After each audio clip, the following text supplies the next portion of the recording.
Hello, everyone. Thank you so much for joining our webinar this evening. For those of you who don't know me, I'm Jean Rickers. I'm the Director of Resource Development and Outreach at Cristosal, currently based in Minneapolis. I want to welcome everyone. It's hard to do that without seeing you or being in a room together, but I'm so grateful that you could make it, you could be here, or for those who might be watching this recording afterwards, that you're interested enough to come and listen and share your perspectives as well. We're excited to have Noah Bullock, our Executive Director, tonight, giving an update on what Cristosal is doing right now in Central America and why we're doing it, what's happening, the current human rights situation, and maybe tie that in a bit about what we're experiencing here in the United States. It's been a week of a lot of emotions about who we are as a nation, and I think it's tied quite a bit to things that we're learning and doing in Central America as well. We're also going to have some time to see a short video from some of our staff. Our staff who are every day are on the ground, they're in the communities, they're on the local radio, they're in the courtroom, they're in the courthouses, they're walking with the people who are victims of human rights violations, listening to their stories, finding ways to respond to them, and building up movements, human rights movements for change. Just a couple of things before Noah gets started here. You can submit questions and comments right into the chat at any time, and we'll be looking at them, and then we're going to have a time a little bit later that we can respond to that. If you want to leave messages for our team, they absolutely love hearing from people, and we know we can't always do that directly. We will make sure to pass on whatever messages you have for them. And before we move on, I just want to say thank you to all of you who do support us, who make it possible for us to do our work. We know that without your support, we couldn't do what we do. And we're going to have a chance for you to, just text and donate online tonight if that's something that you feel moved to do, because we continue to need that kind of support.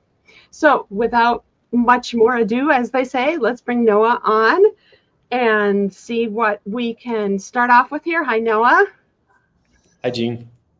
We see each other a lot in these virtual spaces. Yes, I see you on my computer screen again. Yeah, like just computer friends. But I wanted to make sure that people were hearing a bit from you just right up front, in case there's people who haven't gotten a good picture of who Cristosal is, what do we do? Can you just kind of give us a quick overview of that before we get into the meat of things? Yes. I was preparing for this question, and I think I have like two kinds of responses. One, I would say, is like kind of the straightforward, almost statistical response of what is Cristosal, and the other one is kind of a more, what is this? It's a spiritual one. What is the spirit of Cristosal and its founding? So I'm going to start there. And as I think about this, I recalled my last visit in which I went to the United States with our founder, who was Martin Barona, the Bishop of the Episcopal Church of El Salvador, one of our founders. And we were in an event at the cathedral, in the Episcopal Cathedral in Seattle. And the bishop in the event seemed to be falling asleep. And I was probably talking. And then I had to introduce him, and he was going to say some words. And so I was getting nervous watching him getting sleepy. And for people who have not seen the bishop, he is a small man of small stature, but of huge personality, charisma, and vision. But he had kind of a big round belly and very small legs. And he stood up, and he was dressed in his bishop suit with the purple shirt and the cross. And he took one of his small legs and kicked it up into the air, and he said, "Cristosal is a movement." And the whole crowd laughed and thought it was great. And I think at the time I thought it was kind of a funny thing to say, but I think actually, especially in the last year, 2 years, that's become so central to our understanding of who we are as an organization in Central America, our mission, our strategy, and our vision for the organization. We see ourselves as a human rights organization that's part of a historic movement for human rights. So we see ourselves as emerging as an organization and a leader in human rights in Central America, but as inheritors of the human rights defenders and visionaries that come before us. The technical capacity that we inherit from other organizations in the 3 countries that we work in, and we are then in this moment particularly a space of strength for the human rights movement. We have technical capacity, we have resources of people and strength that we have a responsibility to then give back to the human rights movement and to the future defenders. I know that seems a little abstract, but in short, in some ways, it means that our organization is one that values our mission over our institution. Our institution is in service for our mission, which is to defend human rights and accompany victims of violence and human rights violations. And all of the impact, all of the technical capacity, the leadership that we develop has to be put at the service of a human rights movement of people. People who, at great cost, at great challenge, make decisions to organize, to defend rights, to defend democracy. That's spiritually what the organization is. That's how we see ourselves, and I think that is the most honest manifestation of our reason to be founded. Sort of in a more statistical and dry assessment of who we are, we're a human rights organization. We have offices in San Salvador, Guatemala City, Tegucigalpa, and San Pedro Sula. We have about 130 people on staff. I guess maybe 150 now. I just looked at the most recent staffing report. Distributed across those different offices. We are organized around 5 program areas. We have a litigation and legal assistance area. We have a human rights investigation area. We have human rights education. We have a communications area, and we have a protection program. And sort of the way that we work is we accompany victims of human rights violations and violence, or groups of people who are impacted in their rights or defending rights. And we try and integrate our 5 program areas in sort of an interdisciplinary strategy to support those groups and people. And then that's kind of our theory of change. Some of the big impacts that I think we've been able to have in the last few years is moving forward and having success in litigating cases of human rights violations, hate crimes, even corruption in a difficult context. I think we've been very successful in keeping alive and defending the principles and standards of human rights. I know that seems kind of abstract, but meaning when people say that rights are an obstacle to development or security, I think that we've been effective in helping communities to say that they're not mutually exclusive, they're actually inseparable. I also think that we've been really impactful in saving lives, directly helping people. And I think we've also been impactful in creating an evidence base that matters right now in our advocacy, but also for historic truth. So that's the rundown. I would say that's my summary of who we are. Not that good of a summary. It's kind of long. Sorry. Well, I think that's something that always kind of gets us. We're there. When I came to Cristosal, it was 2015. We'd already been growing for a while, but it was still a pretty small team. I knew everyone's, day to day, everything. It was a small team. Suddenly we're, how many people are we, Noah? We're around 130, 140. Yeah. 3 countries. It's hard when you know that everyone is working on something super intensely. And when you start to get down into that, there's a story. Everyone has incredible stories about what they're doing. Cristosal really is our people and the people we work with. We're lawyers, psychologists, educators, community organizers, well, and even fundraisers, right? And we're all kinds of disciplines, but we're also kind of different generations. We're representative, I think, in a lot of ways of how those movements are coming together. We've got some old guard people. We've got a lot of really young people. Here in the US right now, I think a lot of us are seriously questioning what what can we do, what needs to be done to protect democracy and the rights of people. And I think we're going to talk a little bit more about that later on. But I know at Cristosal what you're saying, that building of the movement, the growing the movement, the getting people together with their different perspectives and experiences is building something that we wouldn't be able to do if we were trying to do it on our own. And I think that's our strength. So I wanted to show this short video that our team, people from our team made and put together, answering the question, why are they doing this? Because it's not that easy. It's sometimes risky. So why are people dedicated to this? Because I think for me, when things get hard, it really helps to hear other people remind me and remind others about why we do what we do. So let's just watch this video for a quick second.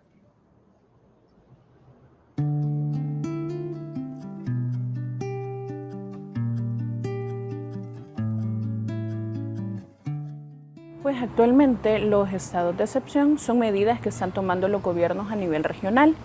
Esto para atender el problema de la criminalidad. La aplicación de estos estados ha generado una vulneración sistemática de los derechos humanos.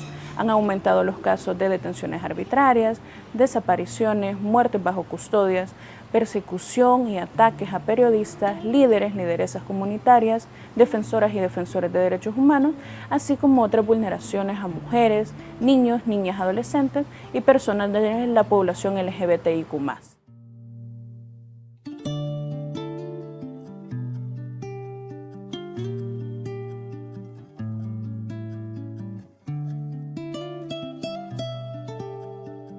Desde Cristosal siempre nos mantenemos abriendo espacios de denuncia, promoción y garantía de derechos humanos.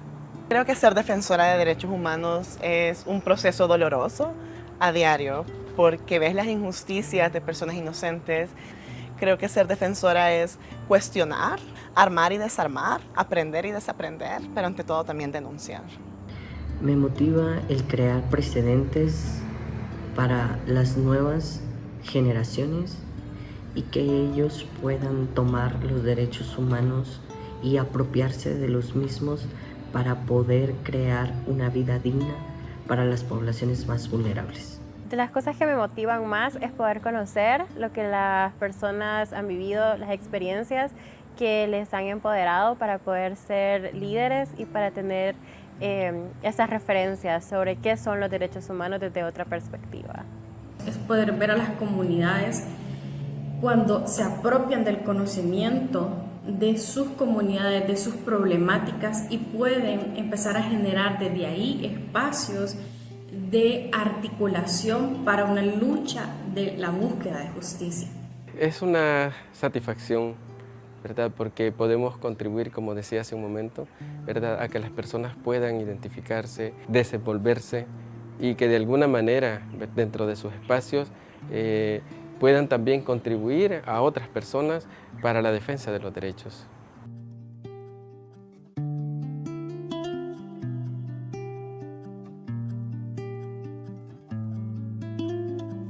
Es el ver que una no está sola, el ver que me puedo cansar en el camino, pero haber alguien que me sostiene y que me acuerpe, creo que es lo que me da esperanza.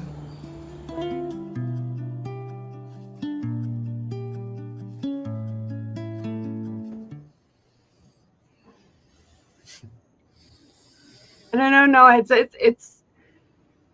just a short glimpse of what's going on, but I love seeing people who are younger than I am, certainly, and echoing some of the things that have made the fight for human rights so important in Central America and what's sustained it over really difficult situations.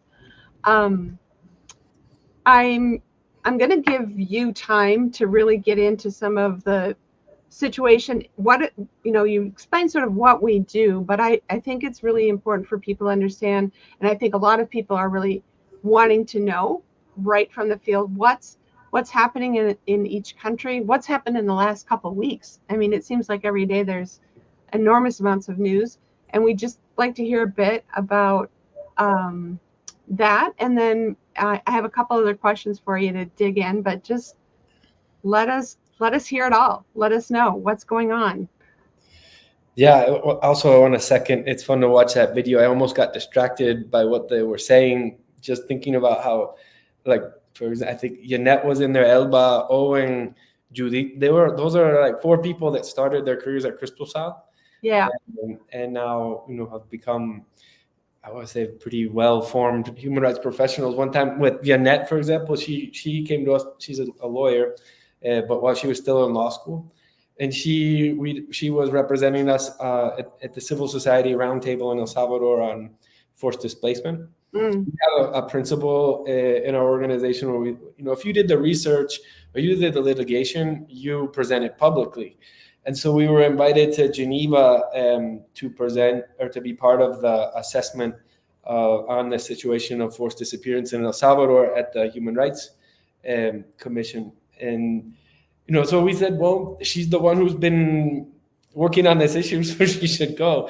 And at that point, the Salvadoran government wasn't really participating at like the Inter-American Human Rights Commission hearings and other things. And so we sent Yannette, and the Salvadoran government sent like a super high level delegation with like ministers and the legal advisor to the president and things like that. But she did outstanding. I think that she was worried and fearful, and she called back to El Salvador, and we said, no, don't worry, hold your line, keep to your messages. The evidence and truth of the victims is will be heard, and she did it. It was a cool moment. So your question, what's going on in the context? You're right. Sometimes this has been, especially the last 2 weeks, 3 weeks here, I feel like there's been in all 3 countries. Sometimes I feel like Central America is the living manifestation of magical realism. But for people who are falling and people who aren't, one of the biggest stories right now is the narco video that came out of Honduras, right? Where we had previously the Juan Orlando government was sort of accused of being involved with narco trafficking, and the National Party lost, and there was a political transition, and now Juan Orlando, the previous president of Honduras, is in prison in the U.S. for narco trafficking, convicted. And a video came out with the cuñado, the brother-in-law of the president, in a meeting with known narco traffickers, talking about how they were paying off, or giving money for the campaign.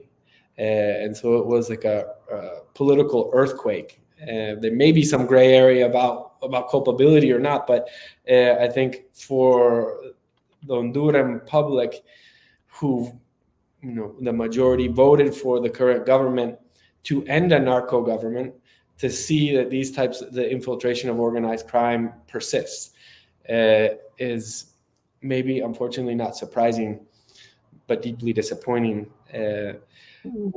So that obviously has been, like I said, a political earthquake. One of the things that we're trying to do is seize this as an opportunity to move forward the advocacy, or reignite the advocacy for the creation of an international commission against impunity in Honduras, which was one of the principal campaign promises of the current president.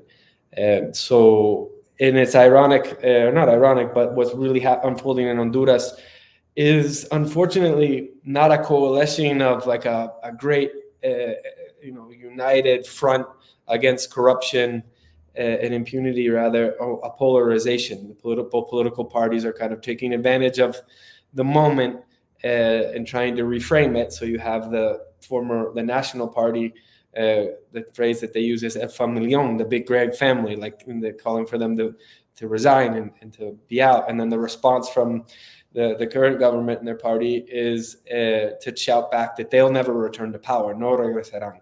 And so that's where they are right now. We hope that somehow that can be transferred into a new moment for the civil society, to be advocating for real political commitment to move forward on the anti-corruption agenda. Our position has been that the International Commission should have a broad mandate to investigate all criminal structures and diverse crimes, including human rights violations.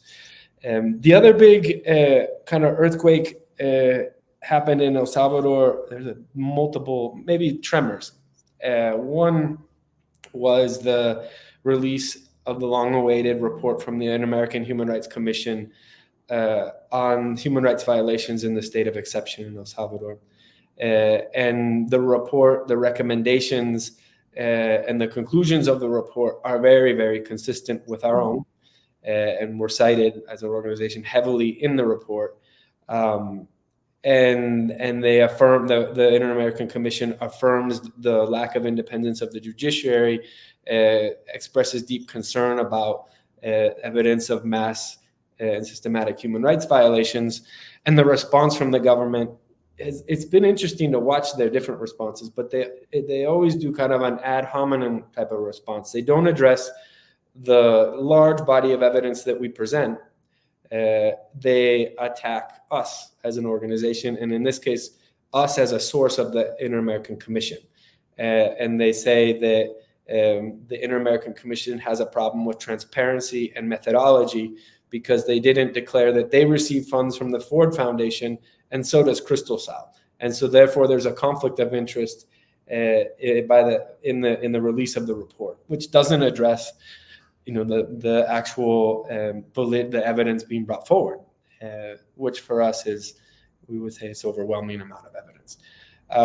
And the second tremor was, this is something that's been unfolding sort of different moments, but there's a group of hackers that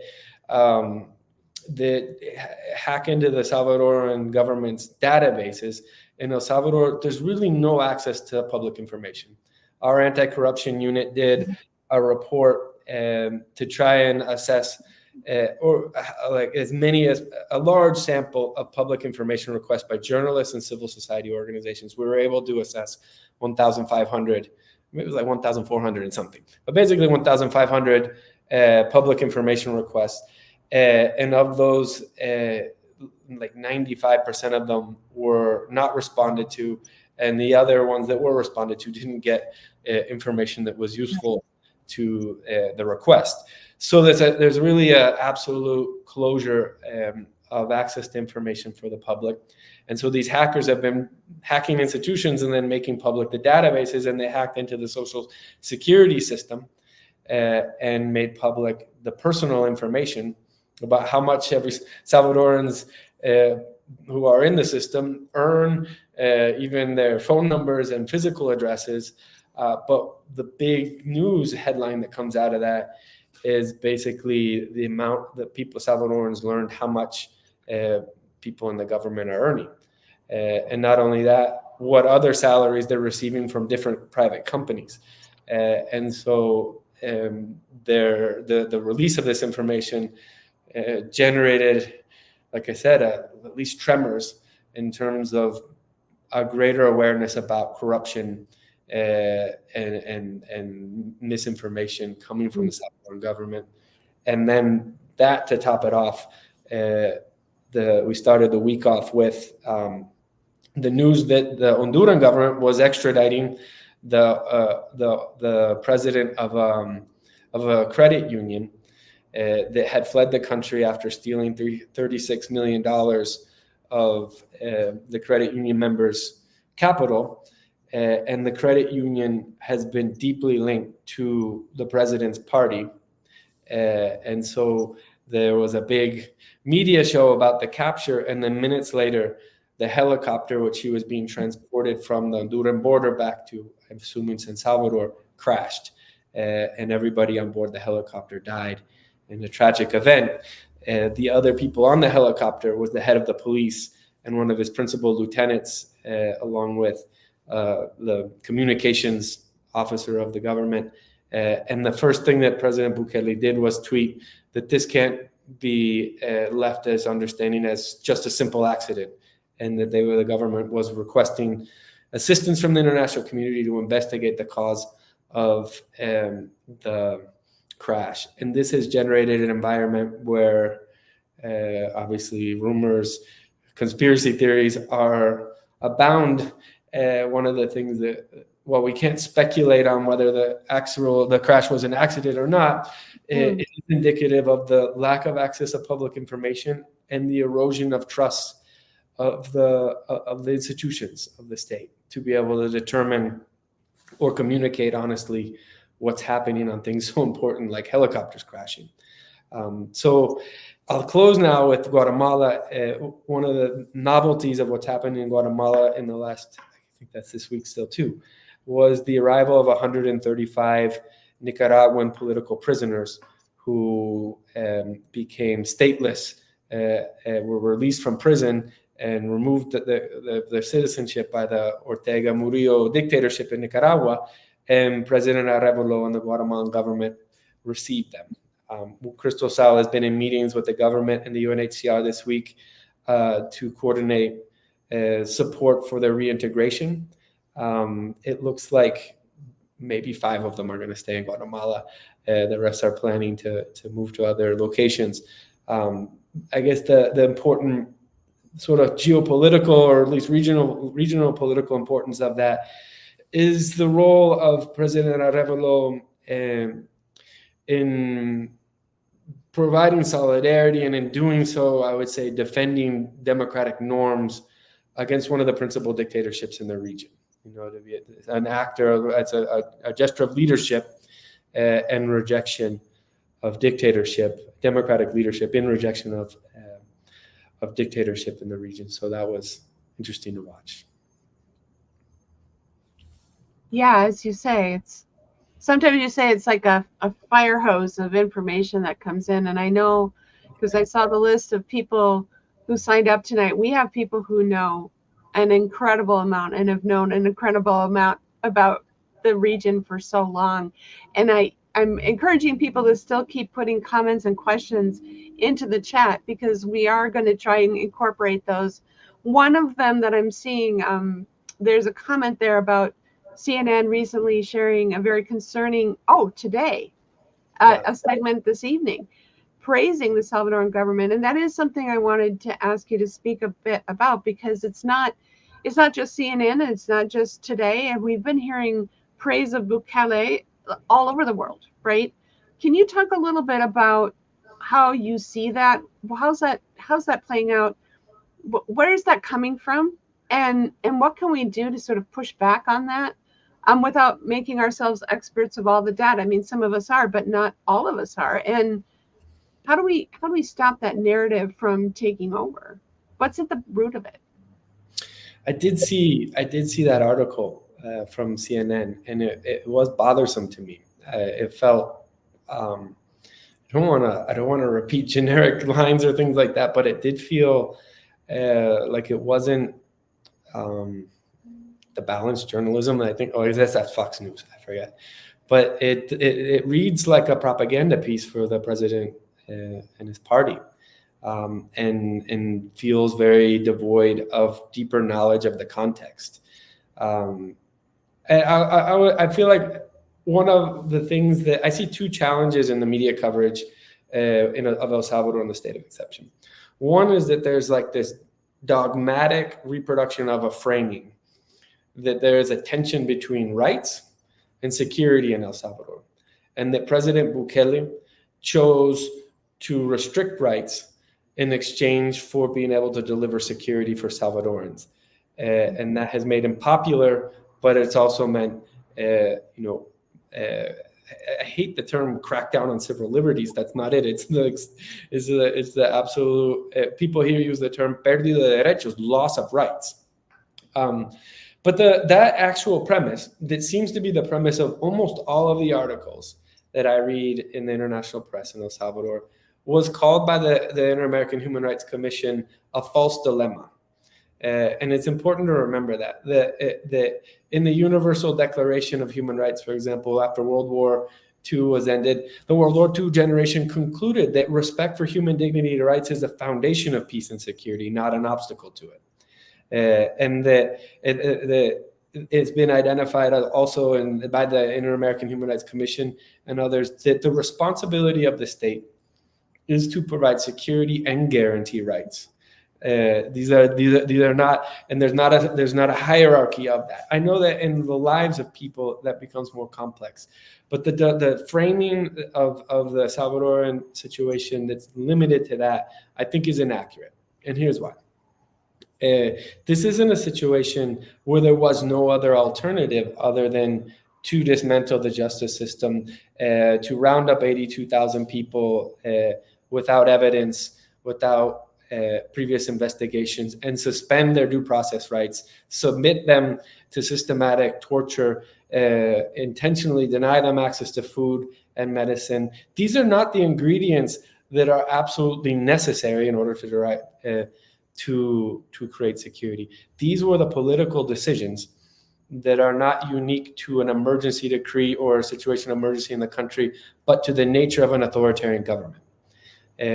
What we have, you hear often the Bukele model for security. It's not the Bukele model for security, not in El Salvador and not internationally.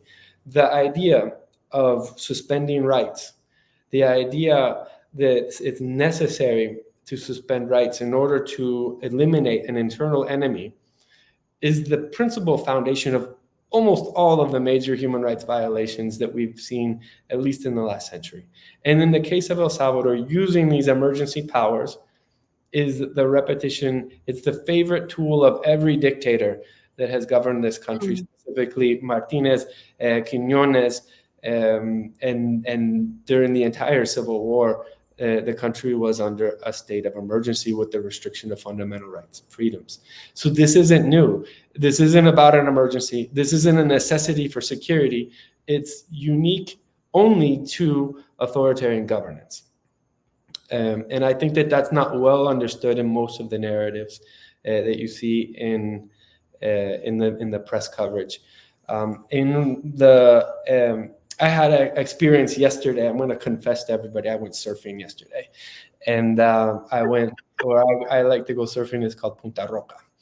And Punta Roca, for the most of the 20 years that I've surfed there, has been a dangerous place, a dirty place, but a place where the surfers and the slum, the shanty town that's next to the wave, made a community there, right? And the Bukele administration has rightly identified that as a key place for tourist development. There's been now international surfing competitions. And when I was there yesterday, it was really the first time I had been there since they remodeled the point there on the coast and turned it into a park. And it was wonderful. There were people in hammocks. I saw like grandmothers walking with children. That part is wonderful. But I can't help but look at that and also think about, at least just in Cristosal, the thousands of people who have been disappeared into prisons, the conversations with their families, the hundreds of people who have been killed. And I can't come to the conclusion that that was a necessary trade-off. Salvadorans should be able to have parks and access to the coast, but they also shouldn't have to put up with torture and arbitrary detentions and mass corruption, if we're being honest about it. So I do, obviously, I'm a little provoked by the CNN piece. It has these narratives. You have these people coming back, returnees, and they're saying how wonderful it is and investing on the coast and things like that. Well, Cristosal is working with organizations of families, hundreds of families, who have been forcibly evicted from the coast so that these mega tourist projects can happen. There's a human cost, and maybe that's right or maybe that's wrong. Maybe the poor people need to be moved out, and there needs to be development of these prime, real estate assets. But there's no space for debate for that. That's not in public discussion. The people who are affected, and if they advocate for their rights, they do that at the risk of being captured and being, imprisoned indefinitely under the state of exception. So this is what frustrates me about it. What a beautiful picture of people returning from the diaspora to invest in the coast. But there's also a cost behind that I think is not well understood in the text of at least the CNN report. I think it's a tremendously difficult perspective to speak about, but it reflects what we're dealing with, I think, every day, everywhere. There are people who believe and call themselves the most practical people, saying, well, sometimes if you want the most people to get the better stuff, you gotta have to just put up with the fact that some people are going to be left behind and left out. And I think that's why the perspective of human rights, the dignity of every human being, is so compelling to those of us who want to say, no, we don't believe that, and there are ways to do it differently. And so maybe you could talk just a little bit about what are the alternatives that have been tried, or what are things that we're looking for in the future as openings happen, that you see working, that you see this is maybe not the solution, it's not the recipe, but this is the path. Mm-hmm. This is where we need to be. We can tell because we've seen this. Mm-hmm. You know, if you can share any of that, some of that, I think that's important to keep front and center. Yeah. Well, I would say what is working. A lot has been said about, I think the phrase that's used mostly in English is like democratic backsliding. You heard the United States government concerned about democratic backsliding in Central America and around the world. It's a a framing of what's at stake with the elections in the United States even. And that one, actually, Jean and the rest of the communications teams, when we were preparing for this, a lot of the language we were using was about rising authoritarianism. And I was saying, I think we were reflecting together that yes, we are in a context of democratic backsliding. Was the democracy that we had before perfect? No, but no democracy is. But what's more important, maybe in understanding the democratic backsliding, because if we get stuck on that, we'll be there forever, is the emergence of new social movements. So in response to this democratic backsliding, what happens that concretely is that when we see this with a lot of the families of people who have been detained in the state of exception, they have an expectation that the institutions of the state should respond and work for them. And that's one of the things that's funny, because you hear a lot in the propaganda narratives from El Salvador, especially, that we never had democracy. This never worked. That never worked. But interestingly, all of the victims who we have worked with of arbitrary detentions in the state of exception started off with the premise that my family member is innocent. And the courts and the Attorney General and the Human Rights Ombudsman and the Public Defender's Office should all help him get free. And when they realized that those institutions that are served to protect rights, they created to protect rights, have been co-opted against them, it was a traumatic experience. And then when they found out that when they tried to speak their voices, denounce the unfairness of the detention of their family members, that put them at risk. That they were at risk, and the institutions of the state that were created to protect them and their rights work against them, that the only option that they have was to build solidarity and protection together. And I was just in a 2-hour meeting, an awesome conversation actually with our protection team here in El Salvador. But people organize, civic organizations, organizing doesn't have to be like all in the streets. Lawyers and doctors organize in professional groups. People do that to defend interests and rights and to protect each other, because alone there's more risk, right? And so what is working in El Salvador, in Honduras, and in Guatemala is and this is not, I don't think this has been the case necessarily for the, at least the entire 20 years that I've been here, is that people want to be together. We do like 2 or 3 dialogues, community dialogues about democracy and rights every week. And I don't think before there would have ever been interest in people coming to it, but now we do them and people ask for more. And they want these spaces to hear each other, to see each other, to feel the protection of being together. And so I know that in some ways that seems abstract, but what's working is the idea that we will have the democratic institutions that we dream of, and the human rights institutions that we were promised, when there's a human rights movement of people that demand it consistently, are clear about it, and hold power accountable for that. So I see that as where, I think before, as a human rights organization, we were focused a lot on winning court cases, getting laws reformed so they're more consistent with human rights principles and standards. And now we're focused on citizen involvement in the human rights movement. The things that we do must be done with people. We, for example, have dialogued in El Salvador with over 500 people in the last 6 months about corruption. And we have we're about to launch a community-based communications campaign about corruption. So it won't be Cristosal talking about corruption and this and that. It'll be all the communities and people who have been dialoguing with us talking about corruption and doing a communications activities that they make up, whether on social media or theaters or things like that. But the idea that we had is to talk about corruption with communities, with people. Right. And I just think that is like the most valuable thing that we're doing in all three countries. I was in Honduras, and we use this methodology with internally displaced people in Honduras that we call psychosocial workshops. And it helps people. A lot of times internally displaced people are very isolated. They're stigmatized. Victims in general are stigmatized. The people, if you're a victim, it's probably because you were involved with something. That's what people say.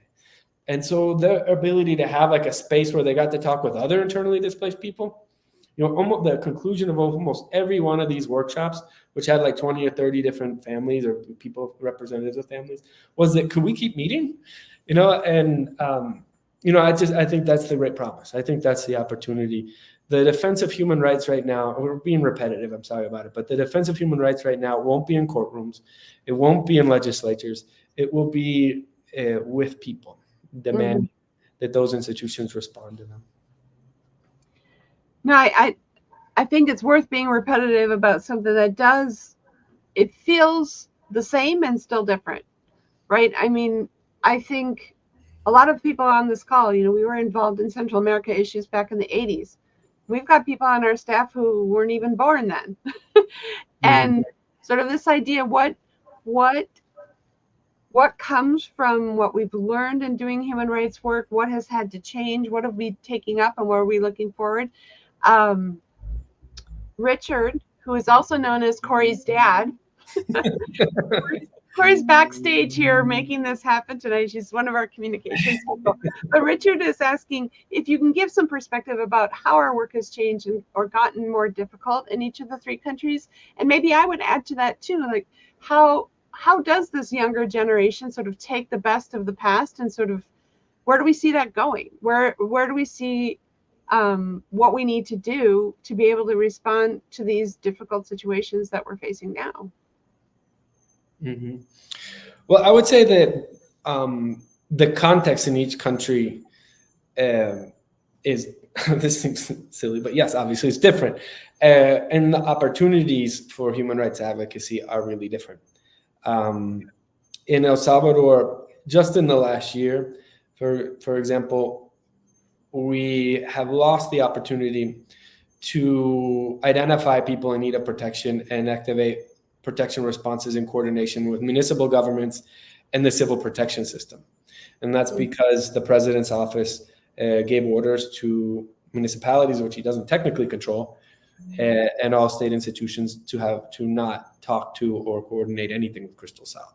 So that is one of the things that marks our work in El Salvador, is that the government sees us as their adversary. They use their resources and power to focus on delegitimizing the victims' voices and our technical work as a human rights organization. One example of that is that they created a presidential commission for human rights and freedom of expression. They brought somebody, he's supposed to be an expert in something from Colombia, the Colombian, to head the commission. And his job is to go around the world to the United Nations, to the Inter-American Human Rights Commission, to the diplomatic missions, and try and undermine Cristosal's reports. We know this because they tell us this is what he does. And we saw this. He was the one, the commissioner was the one that gave the response from the government to the Inter-American Human Rights Commission report, and it all focused on us and undermining us. And that means also that we have attacks on our individual staff members on social media.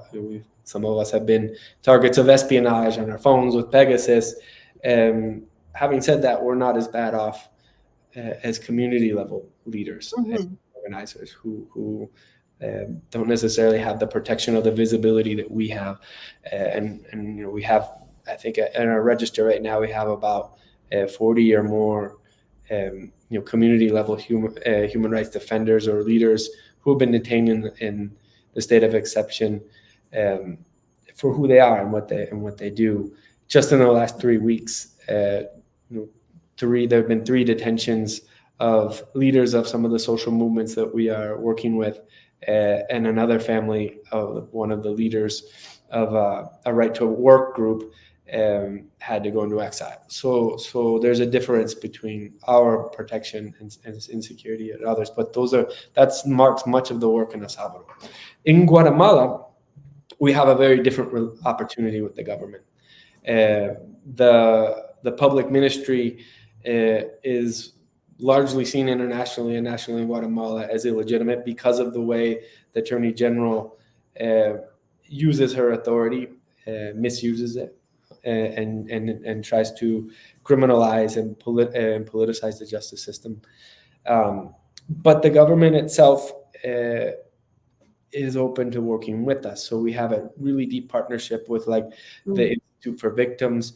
We're working very closely with the Ministry of Governance. I actually, just before this call, got a message from Flor, who's our Guatemalan country director, and we have presented a case that a protection team and field investigators discovered of a massive trafficking network involving police and municipal governments, basically from the southern border of Guatemala up to Mexico. And tomorrow we have a meeting with the police inspector, which is like the internal investigator of the police, and the Presidential Commission Against Corruption, and the International Narcotics and Law Enforcement Agency to review the evidence that we have about this network and begin to activate responses. So that's an example of a way that we're able to use our programmatic outcomes to help a government that is still, it seems to be committed to trying to move the dial on corruption and impunity in Guatemala. In Honduras, one of our biggest challenge in Honduras, and to some degree Guatemala as well, is the level of infiltration of different organized criminal groups in the community structures, but also local government and national. I mean, the narco video I mentioned is emblematic of it, but gangs at the community level and at the municipal level, as well as narco trafficking groups. And we see a lot of the cases in Honduras are the results of these kind of gray area cases between criminal actors and formal political figures or public officials. And so while at the same time, there's still some trust and credibility and opportunity to work cooperatively with municipal governments as well as the national institutions. But there's a fear that this particular moment of increased polarization will accelerate kind of a slow process of closing civic space and increased hostility from the Honduran government towards civil society groups. There's already been very brutal attacks against 2 of our partners there, CNA and ACJASJ. So that's how I would differentiate maybe the context. I hear you talking about these different challenges, and I know it's not the thing that we all want to be thinking about all the time, but I know it's in the back of our minds. Are our staff at risk? You mentioned it briefly. If you wanted to address that, I'll have you address that in just a second. But as you do that, I'm going to ask people to put your questions in the chat, comments in the chat. Our Our time is winding down. We've been trying to answer some of them as we go, but if there's things that have gone unanswered or comments you want to make, please do put them in the chat. And also remember that your support for Cristosal is really critical. If you can give today something to move this forward, that's really important, and we are very grateful for that. So, oh, there we go. We can see text to Cristosal 53555 to donate. We're so modern, aren't we? It's kind of amazing, right? So can you talk a little bit about that? No, I know people ask us frequently, and is there anything that we can ask of people in North America to do in order to help us keep safer? Well, yeah, that's it's a hard question to answer, especially when my mom's on the call. But I know his mom. Yeah, so she's always on the call. I know his mom and Corey's dad. We are human rights families. But I'll answer that by kind of giving an anecdote. When the state of exception started in El Salvador, our perception was that people would be afraid to meet with Cristosal, people in communities. And now it's abundantly clear that people want to meet with each other, and they feel safer when they do that with Cristosal. And I think that what the reason for that is that as an organization, we're visible, we're well connected, we're very credible, and we're strong. And people feel stronger when they're with us. And I think that's probably true. That is the basis of our own assessment of risk, is that while we are visible, well connected, and organizationally strong, it's difficult for the Salvadoran government to cross lines from harassment, legal, administrative, online, and espionage to criminalization or physical harm. We always keep monitoring that, looking for changes in that dynamic. But for right now, we think that that's true. And again, so that going to your question, part of that security equation are the people connected to this call. And if something happened to Cristosal, thousands of people who care about us, know us, and support us would be deeply concerned. And it's people on this call are the people who support us. But also, we have deep respect, from the diplomatic missions, the United States State Department, the UN system. That's what being well connected means. And so our security is linked to our positioning in the human rights movement, and you are all a part of that. Doug asked a follow-up question there, because I should tell everybody about this. Next March, around the anniversary dates of the martyrdom of Monsignor Romero, we're going to have a pilgrimage, an anniversary for Cristosal celebration as well. And Doug is asking, does that have implications for the pilgrimage next March? What is the impact for visitors to the country showing their solidarity? How do we handle that? And is it something that people should be worried about, concerned about, or what are the kind of mechanisms we put in place to make that something that we can offer and do?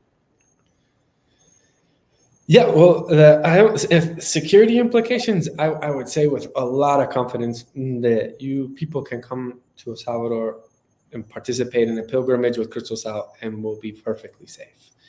That's not the risk that we see.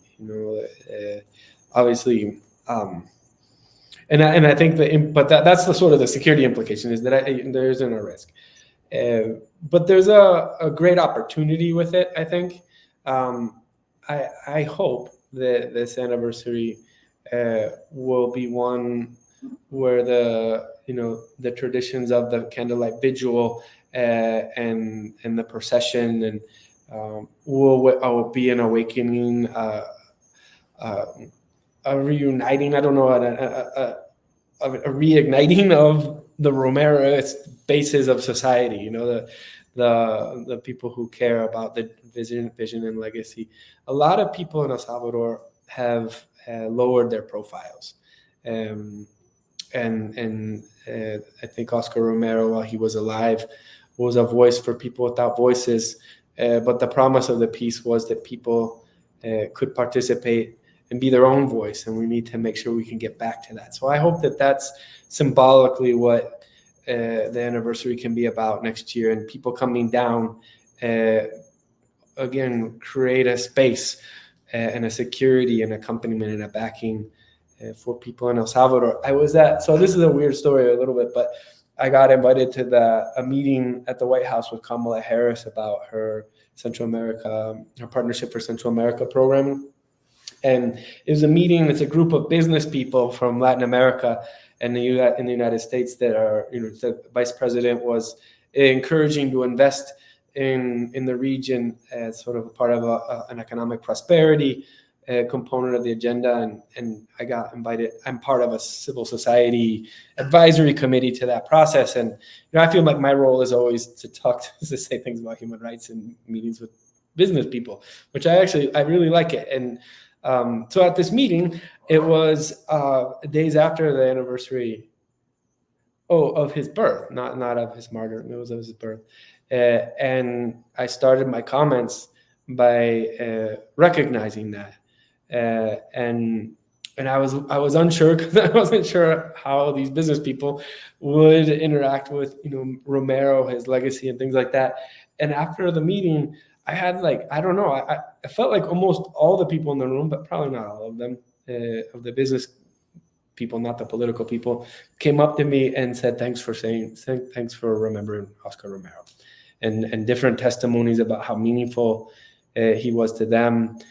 So in some ways, we think we're also polarized and we're also different, but there are universal values and historical experiences that still unite so many people. Human rights is one of them. Great defenders of human rights like Romero are people and personalities that we remember because they do that for us as members of the human family. They connect us to a common cause and an aspiration about how the world might be and should be. Wow, no, thank you so much for that. All of the analysis in the world, all of the description of the problems that exist, all of the plans to do something about it, it really comes down to capturing what you just said, of connecting ourselves as human beings who see in each other the capacity to create something more and something that respects that every one of us is equal in dignities and right. We're coming up to the end. I don't know if there were any last questions from folks.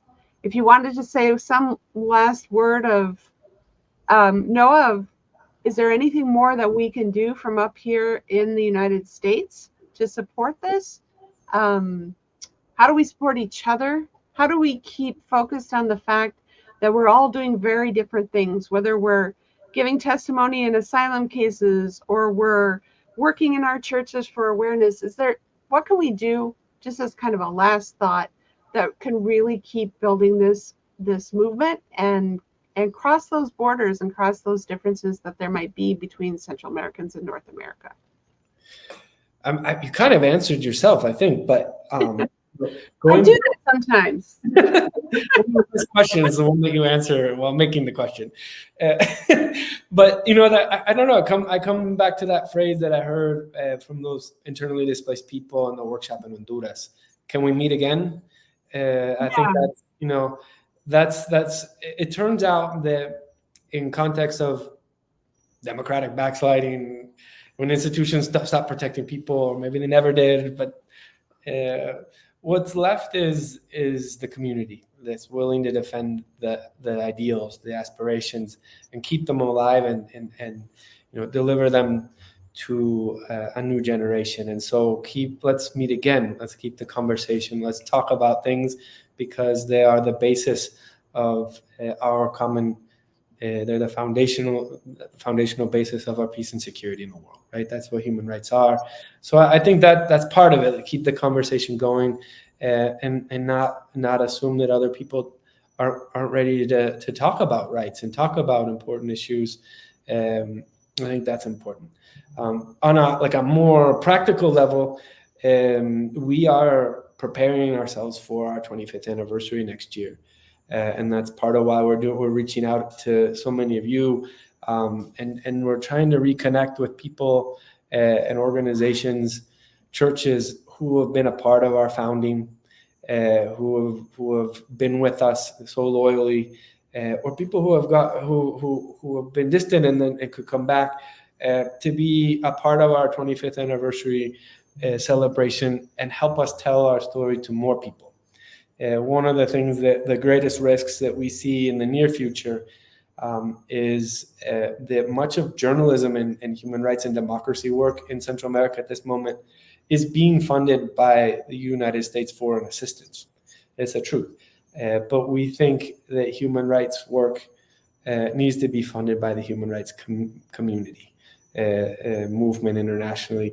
We can't rely on the political will in Washington in order to continue to support this work. And so we need help in networking, telling our story, helping us to meet new people.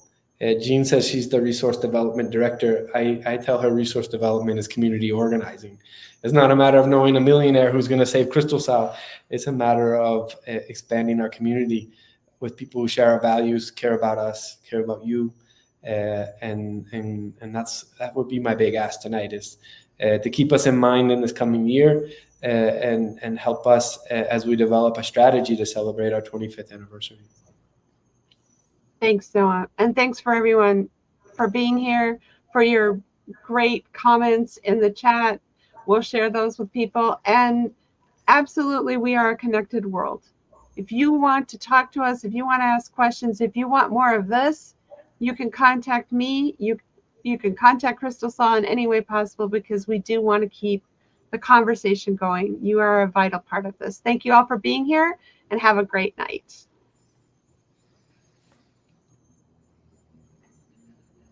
No, you can say thank you too, I guess. They didn't cut us off yet. You're not cut off yet? Oh, wow. I did this already, but thank you all so much. It's a real honor that you all have connected and listening to us. I wish we could talk more directly, but hopefully soon. Thanks. Good evening, everyone.